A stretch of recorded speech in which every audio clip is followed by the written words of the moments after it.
Metre का additional space allot हुआ है for storage of containers, transshipment containers. एक न्यूज रिपोर्ट थी आज सुबह कि जवाहरलाल नेहरू पोर्ट पे करीब 450 कंटेनर रोड पे पड़े हुए हैं, जीएनपीए के बाहर पड़े हुए हैं, at GNPA, out on the road, not in the stackyard. मैं क्लैरिफाई कर दूं कि ये रिपोर्ट निराधार है।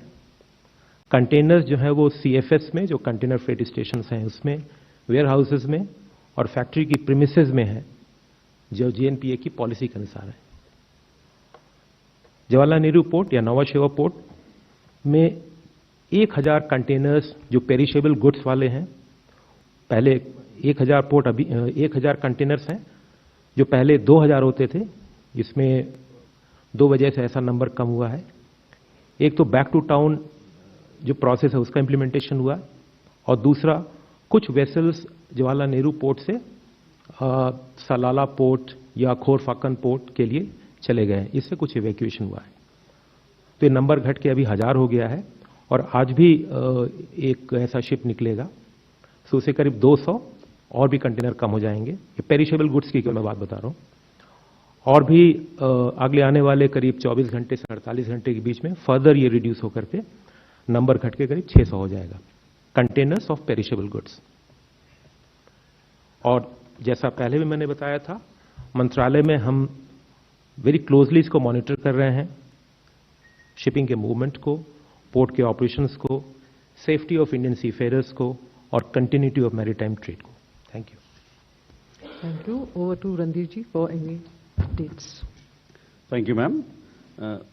Ladies and gentlemen, to update you with some of the developments in regard to Ministry of External Affairs. As you are aware, our External Affairs Minister, he visited Brussels. There he was invited by the EU High Representative and Vice President, Her Excellency Kaja Kallas, to attend the EU Foreign Affairs Council meeting.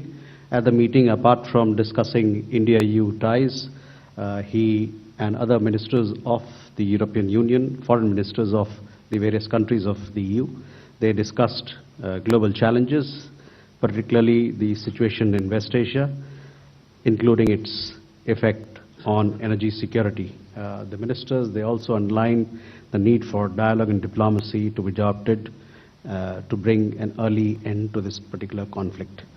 On the margins of the Foreign Affairs Council meeting, External Affairs Minister had bilateral meetings with EU High Representative and Vice President.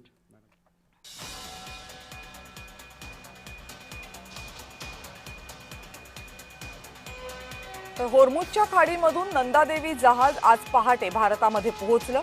होर्मुझमध्ये अजूनही भारताची 22 जहाजं अडकलेली आहेत। ती जहाजं सुरक्षित असल्याचं केंद्र सरकारच्या वतीने सांगण्यात आले।